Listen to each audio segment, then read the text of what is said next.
오늘 사사기 21장, 사사기에서 이제 마지막 장입니다. 마지막 장은 또 우리에게 특별한 어떤 메시지를 주시는 줄 믿습니다. 우리 삶이 그렇듯이 겉에서 보면 그저 그런 말씀처럼 느껴져요. 별로 나와 관계없는 그런 말씀으로 느껴지죠. 근데 매일매일마다 이 말씀을 묵상하다 보면 말씀이 진짜 달구나. 진짜 말씀이 몇천 년 전에 쓰여진 그런 말씀임에도 불구하고 이 시대를 그대로 반영하고 있는 어떻게 그런 예언적인 말씀일 수 있을까, 그런 마음을 갖게 됩니다. 그런 의미로 여러분들 매일매일 말씀으로 묵상하시기를 원합니다. 그냥 훑어보면 그저 그냥 나와 관계없는 아주 옛날 이야기, 좀 이상한 이야기, 좀 비현실적인 이야기, 이 시대와는 전혀 동떨어진 이야기처럼 느껴지는데, 말씀을 깊이 읽다 보고 깊이 묵상하다 보고 또 성령께서 조명하여 주시면 진짜 그 말씀이 진짜 현실이 되고 실제가 되는 것을 경험하게 됩니다. 새로운 시대는 결국 가나안 세대가 바톤을 이어받습니다. 그래서 오늘 제목이 다음 세대에게 주시는 메시지다 라는 것입니다. 우리들이 받은 그 신앙의 유산을 잘 지킬 수 있을까? 더 성장시킬 수 있을까? 이런 질문을 우리에게 하고, 그런 의미에서 사사기는 이스라엘이 어떻게 망해가는지를, 어떻게 썩어가는지를 우리에게 적나라하게 보여주십니다. 결국은 뒤집어서 얘기하면 그렇게 가지 말라는 거죠. 영적 타락이 이제 도덕적인 타락, 성적인 타락, 그리고 가족이 무너지고, 사회의 관계가 무너지고, 그리고 공동체성이 무너지고, 그래서 행복을 찾을 수 없고, 그래서 사랑이 없는 세상이 되어버리고 말죠. 그래서 그것을 사랑이 식는다. 사랑이 식는 세상을 바로 종말이다, 끝이다, 마지막이다, 이렇게 얘기를 하는 거죠. 여러분, 지옥이 어떤 곳일까요? 저는 지옥을 그렇게 해석을 합니다. 사랑이 없는 것, 사랑이란 찾아볼 수 없는 것, 그것이 바로 지옥이 아닐까. 그러면 천국은 어떠한 것일까? 사랑으로 가득한 곳, 사랑이 완성된 곳, 그것이 천국이 아닐까, 그런 생각이 듭니다. 초창기에는 가나안 정착 초창기에는 그래도 이제 믿음의 우산을 잘 지킬 수 있었습니다. 우리 한국 사회로 보면 이제는 진짜 가나안 세대가 바톤을 이어받는 그런 과도기적인 때가 아닌가, 그런 생각이 들어요. 얼마 전까지만 해도 우리 한국 교회를 이끌고 있었던 몇 개의 교회가 있었죠. 몇 명의 목사님이 계셨습니다. 그 목사님이 상당히 그 부흥을 주도를 했고 한국 교회를 이끌어 가셨죠. 근데 이제 그런 분들이 그저기 조용기 목사님도 돌아가셨지만 그 외에도 몇 분의 아주 큰 그 목사님들이 계셨습니다. 그때 돌아가시지 않았지만 다 은퇴를 하시고 하셨어요. 그러면서 이제 일종의 가나안 세대, 다음 세대가 시작이 됐습니다. 어쩌면 이 시기는 그래도 뭔가 믿음의 유산이 아직 남아 있어요. 그래서 그 믿음의 유산을 가지고 갈 수 있는 어떤 힘이 있어요. 마치 오늘 첫 사사가 있죠. 사사기의 첫 사사 문누엘인데 갈렙의 조카죠. 문누엘의 신앙을 보면 그 갈렙의 신앙을 닮아서 그 유산을 받아서 아내 악사와 함께 그 땅을 점령하는, 하나님 말씀에 순종하며 그 땅을 점령해 나가는 그런 그 믿음의 사람의 신앙의 그 선배의 모습을 잘 보여주고 있습니다. 이 사사기에서는 믿음이 있느냐 없느냐가 땅을 하나님 말씀대로 점령했느냐 아니냐로 사실 판단이 돼요. 사실 기준이 상당히 그런 부분이 있죠. 땅을 점령하지 못했다라는 것은 군사력이 떨어진다라가 아니라 믿음이 없다라고 판단을 합니다. 땅을 점령하지 못했다. 그 땅을 점령했다는 것은 믿음이 있다라고 평가를 하는 거죠. 왜냐하면 전쟁은 하나님께 속한 것이기 때문에 그렇고, 또 그 하나님의 그 능력, 하나님의 힘에 의지해서 믿음으로 승리할 수 있다라는 거죠. 사사기 1장 20절 읽겠습니다. 그들은 모세가 명령한 대로 헤브론을 갈렙에게 주었다. 갈렙은 거기서 아낙의 세 아들을 쫓아냈다. 그러나 이렇게 말씀하고 있습니다. 갈렙은 나이가 꽤 많이 들었죠. 가나안 세대가 아니라 광야 세대입니다. 그래서 이제 그 사위 온니엘이 그 싸움을 대신하죠. 그러나 문제가 생기기 시작을 한 것 같아요. 끝절이 그러나로 됐기 때문에. 21절 1장 21절 읽겠습니다. 베냐민 자손이 예루살렘에 사는 여붓 사람을 쫓아내지 못하였으므로 여붓 사람이 오늘날까지 예루살렘에서 베냐민 자손과 함께 살고 있다. 이렇게 말씀하고 있습니다. 그런데 어느 부분에 있어서는 베냐민 자손 같은 경우에는 여붓 사람을 쫓아내지 못했다. 그리고 그래서 여붓 사람하고 오늘날까지 함께 어울려 살고 있었다. 이렇게 말씀하고 있어요. 어울려 살고 있다는 게 좋은 뜻이 사실 절대 아니에요. 섞여 사는 것을 하나님 굉장히 싫어하십니다. 믿음이 섞이는 것을 상당히 안 좋게 생각하세요. 우리는 적당히 믿는다는 것을 비록 이성적이다, 그리고 상식적이다, 현실적이다라고 얘기하지만 하나님은 가짜다, 이렇게 말씀하십니다. 마치 참기름이 섞여 있으면, 다른 기름하고 섞여 있으면 우린 그것을 섞인 기름이라고 얘기하잖아요. 그냥 가짜 기름이다 이렇게 이야기하죠. 꿀이 가짜다 그러면 꿀이 섞인 거를 가짜라고 얘기하죠. 그럼 꿀이 섞인 거를 섞였다 이렇게 얘기하는 것이 아니라 그냥 가짜다 그렇게 이야기를 합니다. 신앙이 그래요. 신앙은 적당히가 사실은 없습니다. 자, 풍요를 위한 믿음의 타협이죠. 그럼 왜 타협을 할까? 크리스찬들이 왜 도대체 타협을 할까? 풍요 때문에 그래요. 한마디로 돈 때문에 그런 거죠. 왜 이스라엘의 각 지파는 가나안 사람들을 몰아내지 않았을까? 이런 질문. 왜 우리는 세상과 적당히 타협하라고 할까? 이런 질문을 합니다. 왜 타협하죠? 성경에서는 힘이 없어서 그렇다고 얘기하지 않아요. 힘이 없어서 그 땅에 있는 가나안 족속을 물리치지 않았다고 표현을 안 해요. 그냥 믿음이 없어서, 한마디로 마음이 없어서 포기했다고 얘기를 하지. 그러나 우리는 그렇게 변명을 합니다. 나는 이제 말단 직원이야. 나 지금 막 직장에 들어가서 난 발언권이 없어. 그냥 분위기에 휩쓸려 갈 수밖에 없어. 나는 그저 술자리 열면 난 그냥 술자리 쫓아갈 수밖에 없고, 그냥 술 한잔 죽으면 먹을 수밖에 없고, 그냥 놀자고 하면 놀 수밖에 없어. 막 이렇게 이야기를 하죠. 그러나 하나님은 그것을 힘이 없어서 그렇다고 이야기를 하지 않습니다. 하나님은 그것을 핑계로 받아들이질 않아요. 그것은 믿음이 없다. 이렇게 말씀하십니다. 신앙은 하나님의 나라를 꿈꾸죠. 그러나 우리는 우리들의 신앙을 잠깐만 타협을 한다는 것은 세상 나라를 꿈꾸는 것과 같습니다. 왜냐하면 우리는 순종보다 뭘 더 추구합니까? 내 이익을 더 추구하기 때문에 그래요. 일단 내 이익을 내려놓을 때 내가 그 땅을 점령할 수 있습니다. 내가 이익을 추구하는 한 나는 그 직장에서 타협할 수밖에 없어요. 나는 사회에서 타협할 수밖에 없어요. 그리고 이익을 포기하고 하나님의 손길을 바라야 하는 것입니다. 이스라엘 사람들 역시 마찬가지죠. 가나안 땅에 정착했고 농경사회이고 농사를 져야 되고, 농사를 지려면 농사 기술이 있어야 되고, 그 땅에 기후도 잘 알아야 되고, 땅의 질도 잘 알아야 됩니다. 그걸 누가 제일 잘할까요? 가만히 보니까 가나안 사람들이 제일 잘하는 거죠. 가나안 사람하고 잘 섞여 사는 것이 유익한 거예요. 이익이에요. 현실적인 것입니다. 그들과 손을 잡는 것입니다. 함께 사는 거죠. 때로 힘이 있으면 그들을 억눌러서 노예로 삼기도 합니다. 더 많은 수확이 보장되는 기회가 생기기도 해요. 이렇게 타락의 시작은 하나님의 말씀보다 풍요를 쫓을 때 시작이 됩니다. 이것이 바로 다름이 아니라 우상숭배예요.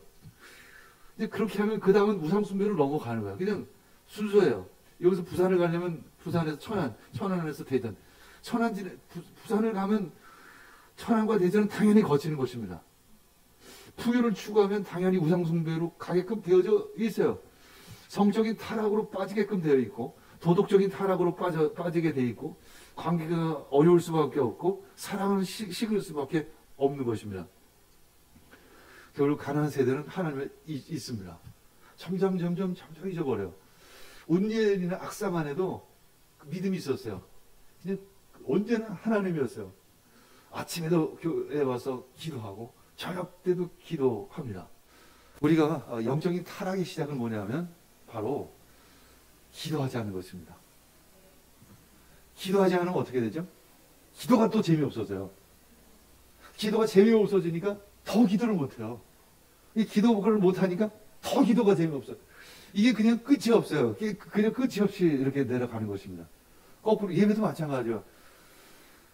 예배가 그렇게 좋았던 예배가 재미가 없어요. 그러면서 무슨 생각하냐면, 목사님이 요새 좀 바쁘신가 봐. 설교가 옛날 같지 않고, 이렇게 자기가 문제가 있는 게 아니라, 꼭 이제 그렇게 돼요. 그러면 예배가 재미가 없어지니까 예배가 참 멀어져. 멀어지면 더 재미가 없어. 그런 거죠, 사실은. 결국, 이제 다음 세대, 그러니까 가난한 세대는, 가난한 사람이 된 거예요, 사실은. 그냥 세상 사람이 된 거예요. 근데, 껍데기는 다 남아있어요, 문제는. 그래서 자기가 속는 거예요. 껍데기는 완벽하게 남아있어요. 크리스찬이라는 껍데기는 완벽하게 그대로 있어요. 속은 완전히 바뀌어버렸는데. 이게 우리가 자기 자신을 분별하기가 참 어려운 부분들이에요. 하나님을 잊었을 때 어떤 일이 일어날까? 이사야서 1장 19, 20절 너희가 즐겨 순종하면 땅의 아름다운 소산을 먹을 것이요 너희가 거절하여 배반하면 칼에 삼켜지리라. 여호와의 입의 말씀이라. 근데 우리 문제는 이걸 항상 뒤집어서 생각한다는 거야. 적당히 믿으면 땅의 아름다운 소산을 먹을 것이라고 생각을 하잖아요. 늘 그래. 적당히 잘 타협하면, 잘 현실적으로 잘 신앙생활을 아주 잘하면 내가 땅의 소산을 먹을 것이라고 생각해요. 근데 하나님의 말씀은 타협하면, 섞이면 너희는 칼에 삼켜지리라 이렇게 말씀하고 있습니다. 자, 첫 번째 영적인 타락은 성적인 타락으로 이어지죠. 자, 요즘에 동성연애, 동성결혼 얘기가 참 많이 나와요. 여러분들이 더 잘 알죠, 사실은.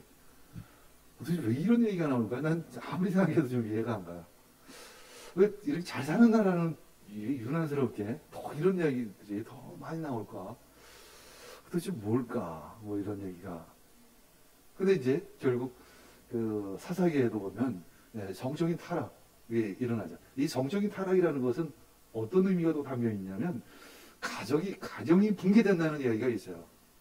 왜냐하면 가정이라는 것은 부부가 연합해서 건전한 아름다운 성적인 연합을 통해서 자손을 잇고 그리고 아름다운 가정을 만드는 거죠. 근데 성적인 타락이라는 것은 결국 가정이 해체되고 가정이 무너진다는 것을 의미하죠. 가정이 무너진다는 것은 뭐냐면 기초가 무너진다는 것을 의미하죠. 그래서 이제 에브라임 산악지대에 사는 레위인이 이제 대표적으로 나오죠. 이 대표적인 사람이에요. 이제 베들레헴의 젊은 여자를 첩으로 받아들이죠. 첩으로 받아들이는 것은 레위인 그 사람이 아주 잘 산다는 것을 의미하는 거예요. 돈이 많다는 것을 의미하겠죠.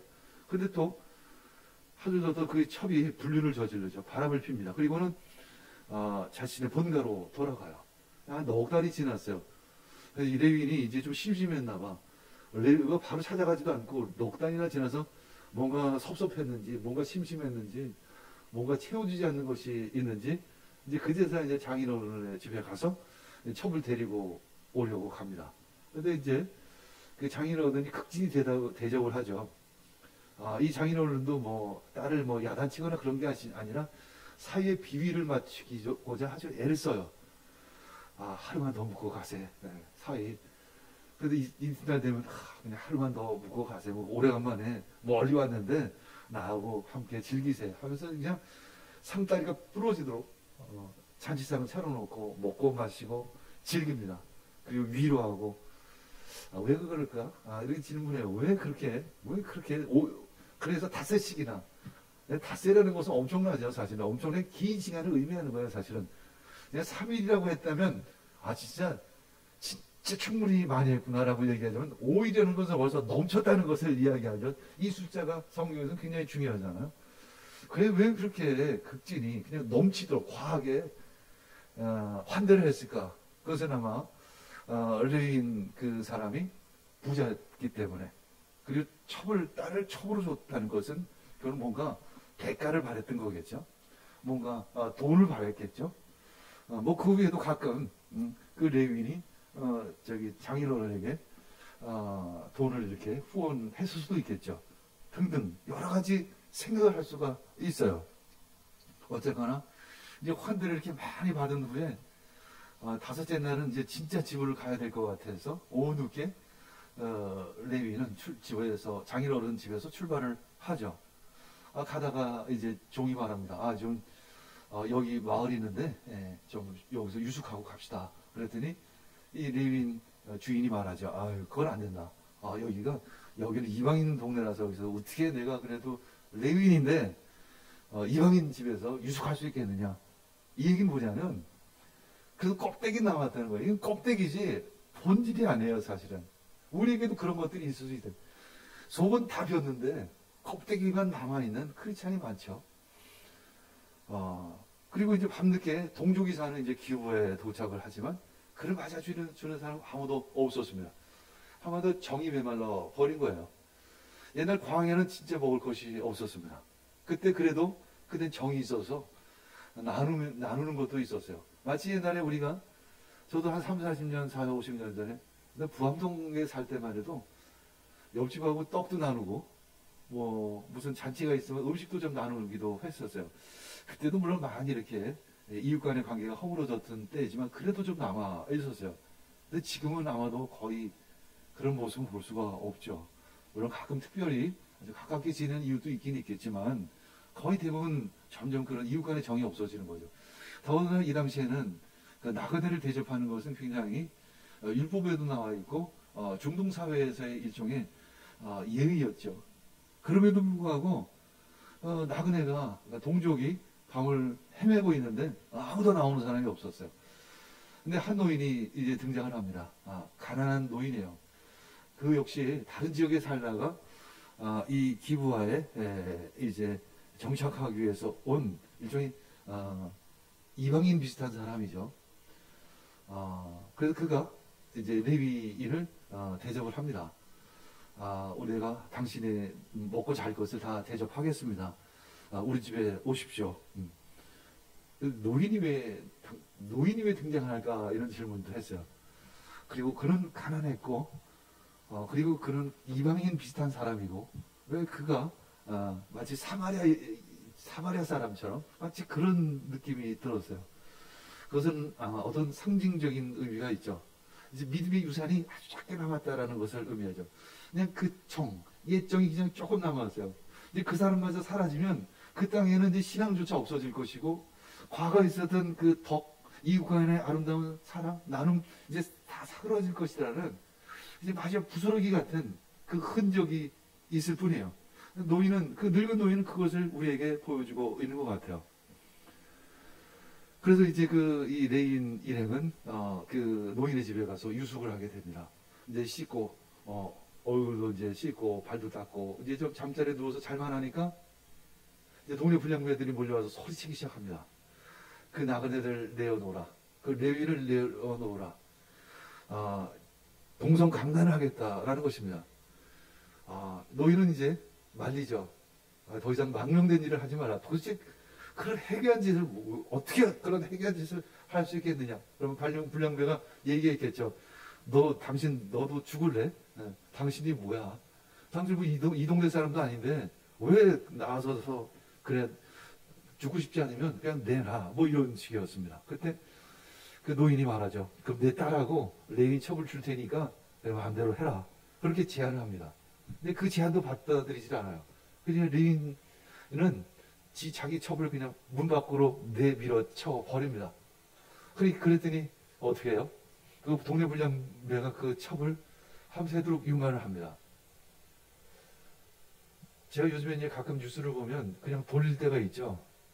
너무 보기가 싫어가지고 듣기도 싫고 그냥 그래서 돌려버리는 그 뉴스들이 참 많이 있습니다. 이런 비슷한 뉴스죠.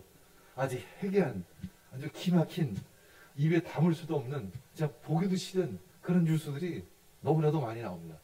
물론 예전에도 있었을 텐데 그게 잘 드러나지 않은 부분도 있었겠죠.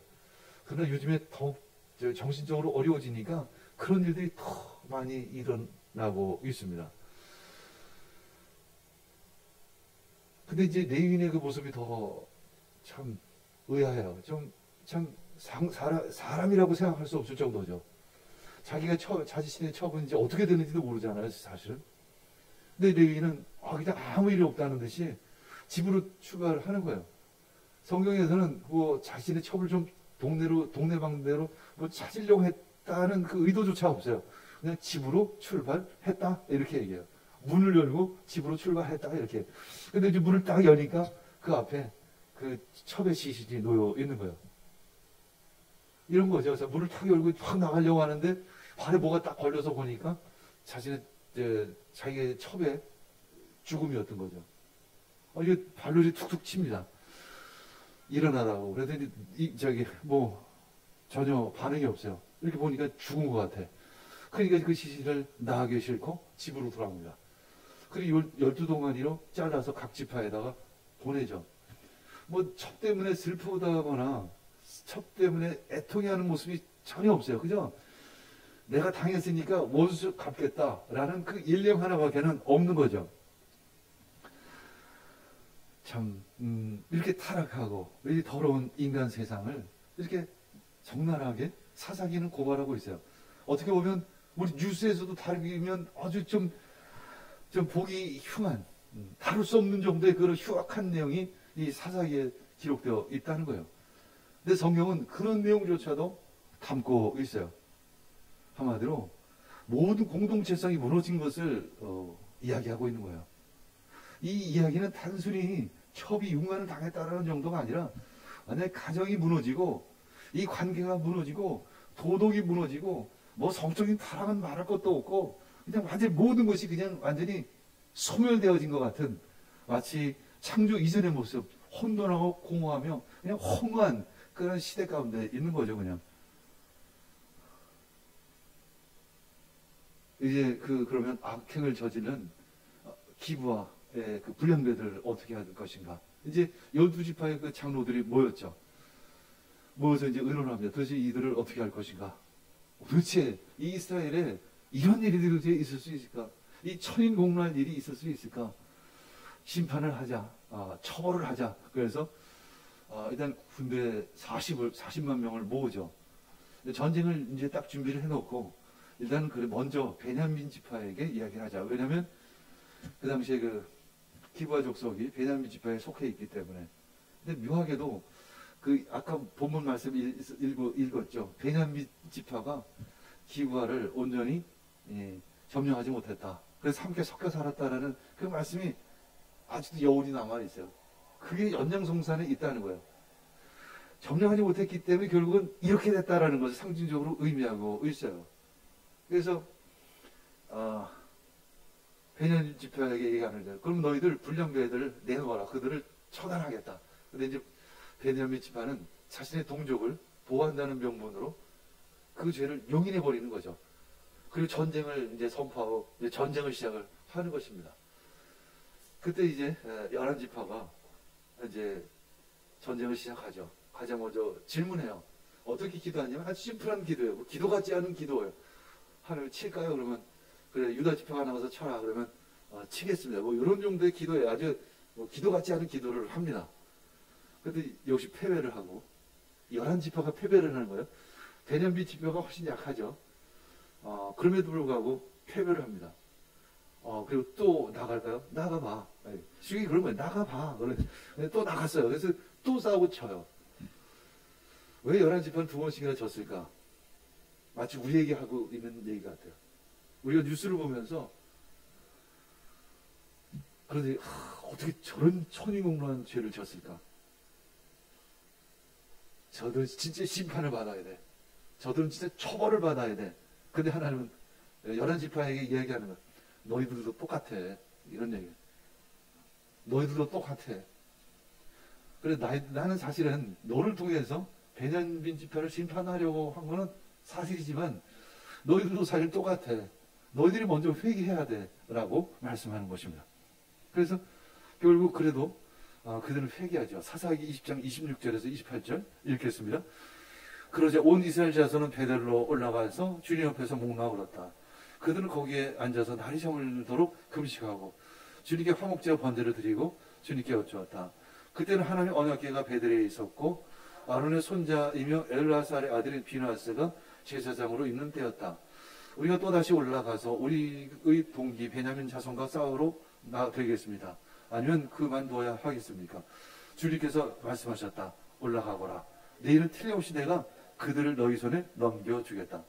오늘 이 말씀을 딱 읽으니까 내가 아버지 집에 있어야 될 줄을 알지 못하였나이까. 베델이 어딘 거죠? 바로 하나님의 집이에요. 아버지의 집입니다. 그래서 온 이스라엘 자손이 베델로 올라간 거예요. 그러니까 당시의 베델은 나중에 마치 예루살렘과 같은 그런 곳이요. 언약궤가 그 베델에 있었기 때문에 이제 모든 온 이스라엘 자손이 베델로 올라가서 목놓아 울었습니다. 날이 저물도록 금식했어요. 그리고 제사도 드렸습니다. 화목제와 번제를 드렸습니다. 이 얘기는 뭐냐면 온전한 제사를 드렸다는 거고, 온전한 예배를 드렸다는 거고, 온전한 기도를 드렸다는 거예요. 뭐가 딱 생각이 나죠? 기목사 캠프가 생각이 납니다. 24시간 예배가 생각나는 거예요. 우리가 영적으로 많이 다운됐다. 목사님은 이게 아닌데 잠깐 내려가는 것 같은데 우리가 딱 분위기가 벌써 틀려요. 전하고 틀려. 니아스미스의 영성은 어디 갔을까 도대체? 잠깐 반짝인 건가? 도대체 뭐야 이게? 도대체 어떻게 된 거야? 다 가짜였단 말인가? 이게 다 이게 이게 뭐야 도대체? 저는 그렇게 생각했어요. 안 되겠다. 기복상 캠프 24시간 예배드리자. 24시간 기도하자. 한번 도전을 해보자. 이게 진짜 힘들어서 우리가 스스로 무너질 수도 있다. 무너질 때 무너지더라도 한번 도전을 해보고 무너지자. 그래서 그냥 한 거예요, 사실은. 그랬더니 여러분들이 회복될 수 있었습니다. 다시 회복될 수 있었어요. 마치 그런 것처럼 회복된 거예요, 사실은. 이스라엘 백성들이. 왜냐 하나님 제대로 탁 응답을 하시죠. 올라가. 좋아. 내일은 틀림없이 내가 그들을 너희 손에 넘겨주겠다. 약속하신 것입니다. 앞에서는 그냥 올라가 봐. 이렇게 얘기했어요. 그냥. 그런 얘기야. 올라가 봐. 어떻게 되는지 올라가 봐. 너희도 똑같아. 이런 얘기입니다. 정신 차려. 먼저 회개해. 결국 이제 베냐민 지파가 11지파에게 아주 처참하게 패배를 하죠. 하나님은 그들의 자만심을 이용한 거예요. 베냐민 지파 2번씩이나 이겼기 때문에 자만함에 빠져 있었어요. 그러니까 하나님의 전략은 놀라워요. 11지파에게는 회개할 기회를 주시고 베냐민 지파에게는 그 2번에 이기는 것을 통해서 자만심을 그에게 불어넣어줘서 결국 11지파의 그 매복 작전에 그냥 휘말리고 말아서 완전히 몰락하고 맙니다. 무너지는 건 순간이에요. 근데 이제 아주 11지파가 아주 처참하게 베냐민 지파를 몰살을 해버려요. 왜냐면 너무 회개망직한 악행을 저질렀기 때문에. 그렇죠? 아니 도대체 말이야 진짜 우리가 입에 담을 수도 없는 그 악행을 저질렀기 때문에 이 11지파 분노가 끓은 거죠. 감정이 그냥 격한 것입니다. 거기다 종교적인 열정까지 함께 휩싸여가지고 그냥 무참히 죽이기 시작합니다. 그냥 싹 도륙을 해요. 어떤 마음을 했냐면 옛날에 가나안 족속을 헤렘 전쟁이라고 하죠. 그냥 싹쓸이하라고 했던 그게 생각이 난 거예요. 그 가나안 족속에게는 그렇게 적용이 안 되고 자기 동족 베냐민 지파에게 그 개념이 적용이 된 것입니다. 싹쓸이를 하는 거. 어린아이부터 그냥 노인까지 그냥 남녀노소를 막론하고 다 그냥 싹 쓸어 죽여버리는 거죠. 600명이 남았는데 그 600명이 왜 남았냐면 남자 군인이죠. 남자 군인이 싸우다가 도망간 거죠. 도망가서 그래서 저 머리가 도망하다가 600명이 남은 거예요. 600명이 딱 남아서 그때 이 11지파가 깜짝 놀래. 도대체 어떻게 되는 거예요? 이제서야 정신이 나와요. 도대체 어떻게 된 거지? 그러면 이스라엘이 어떻게 되는 거지? 12지파가 아니라 그 11지파만 남는 거네. 더군다나 그 미스바에서 총회를 열을 때 맹세를 한 게 있죠. 우리 딸들을 절대 베냐민 지파에게 주지 말자. 그냥 맹세에 묶여버렸죠. 딸을 줄 수도 없죠. 600명 남자들만 남아있으니 이것으로 어떻게 해요? 방법이 없는 거죠. 그러니까 이제 인간적인 방법을 또 찾을 수밖에 없어요. 이 한 번 선택을 잘못하면 계속 이렇게 꼬이고 꼬이는 것이 신앙의 길이기도 하고 인생도 그래요, 사실은. 한 번 선택을 잘못하면 이걸 되돌리기가 참 쉽지가 않습니다. 결국 이제는 어떻게 할까? 생각을 하죠. 인간적인 생각들을 하는 거죠. 도대체 어떻게 하지? 어떻게 하지? 그러면서 그러면 이 맹세에 참여하지 않은 그 사람들이 있을까? 찾아보니까 야베스의 그 길랏 주민들이 이 전쟁에 참여하지 않은 거예요. 미스바 총회에 오지도 않았고 전쟁에 참여하지도 않았고, 그러니까 맹세도 안 한 거예요. 그 두 가지의 목적을 이룰 수 있어요. 하나는 그래, 전쟁에 참여하지 않았기 때문에 죽여야 돼 라는 거죠. 11지파의 전쟁에 참여하지 않았기 때문에 죽여야 되라는 명분을 찾을 수 있었고, 또 하나는 죽이면서 이 처녀만을 남겨서 이 베냐민 지파 남자들에게 주는 거죠. 일석이조죠. 굉장히 아주 머리가 잘 돌아가죠, 사실은. 하고 머리를 돌리기 시작하면 머리만 살아요, 사실은. 인간의 뇌는 정지 상태가 되어야 합니다. 그래서 이제 길랏 야베스 주민을 역시 죽이고 400명의 처녀를 사로잡아서 베냐민 지파에게 줍니다. 근데 또 계산을 봤더니 600 빼기 400 하니까 200명이 남는 거야. 200명을 채워야 돼 또. 근데 또 하나의 아이디어를 내죠. 저기 실로에서 1년에 한 번씩 여호와의 축제 행사가 일어나는데 이제 얼마 남지 않으면 여호와의 연례 행사가 일어난다고. 거기에 그 실로의 그 처녀들이 강강수 원래 비슷한 거 손에 손을 잡고 춤을 추는데, 그때 축제 때 하면 싸움도 안 해도 그냥 쉽게 200명 정도는 납치해 올 수 있다고. 이건 우리가 직접 안 가도 이 베냐민 그 남은 600명 그 군사들로 하여금 직접 하라고 해서 충분하다고.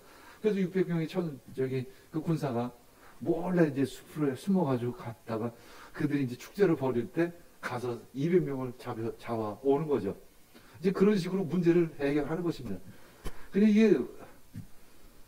이게 해결의 방법이 계속 이렇게 어긋나는 거죠. 잘못된 해결의 방법을 계속 쓸 수밖에 없는. 그러니까 한번 그 길로 가면 계속 그렇게 엮이게끔 되어져 있어요. 한번 세상에 빠지게 되면 다시 나오기가 굉장히 어려워요, 사실은. 이제 나이 든 그 1세대는 그 기성세대들은 그걸 알아요. 한번 엮이면 빠져나오기가 어렵다는 걸 알아요. 근데 지금 현 세대는 한번 엮여도 난 나올 수 있어. 이렇게 생각하는 거예요, 사실은. 내가 나오면 되지 내가 직장 한 2년 다니다, 한 3년 다니다가 나오면 되지 이렇게 생각하지만, 나오면 뭐예요? 직장 안 다닐 거예요? 일 안 할 거예요? 다음 직장도 똑같은 패턴으로 그때는 더 적응을 잘해서 세상과 좀 더 아주 적절하게, 아주 지혜롭게 타협을 잘하죠. 첫 시작을 분명하게 하지 않으면 그 다음에 타협하는 것은 훨씬 더 쉽고, 그건 전혀 죄처럼 느껴지지가 않아요. 처음에 타협할 때 약간 죄처럼 느껴지고 약간 마음이 깨름직해요. 근데 몇 번 하기 시작하면 그것은 당연한 게 되죠. 바로 이 사사기 시대 이스라엘 백성들이 그러했던 것입니다. 결국 그래서 망했다라는 거죠. 그래서 실패했다. 어디까지 가야 되냐? 그들은 땅을 빼앗길 수밖에 없었다. 바벨론 포로로 잡혀갈 수밖에 없었다. 그래서 어떤 학자는 그렇게 얘기하는 거예요. 이 바벨론 포로 시대 때 그 글을 썼다, 이렇게까지 얘기하는 거예요. 이런 이야기들을. 결론을 내놓고 이런 일이 있었다고 이제 가상을 해서 썼다, 이런 얘기까지 하는 거죠, 사실은. 그러니까 우리들 결론은 뻔한 거예요. 되돌릴 수가 없다는 거예요. 그 시작을 잘해야 된다라는 거죠. 그러면서 오늘 사사기가 주시는 메시지는 다음 세대요, 타협하지 말라는 거죠. 그것은 곧 영적인 타락으로 빠질 것이다 라는 것입니다. 기도를 게으르지 말라는 것입니다. 예배를 게으르게 하지 말라는 것이죠. 이것은 타락의 시작이고 타협의 시작이다 라고 말씀하고 있습니다. 그래서 우리는 사사기 21장 25절 끝절에 이렇게 말하죠. 그때는 이스라엘에 왕이 없었으므로 사람들은 저마다 자기 뜻대로 자기의 소견대로 하였더라, 이렇게 말씀하고 있습니다. 결국 우리는 왕이 다스림이 필요합니다. 여기서의 왕은 하나님 예수 그리스도이십니다. 예수 그리스도의 다스림이 필요하다는 거죠. 우리 말씀에 따라 살아가야 하는 것이며 여기는 조금의 타협함도 있을 수가 없습니다. 그 길을 담대함으로 믿음으로 나아가기를 원합니다.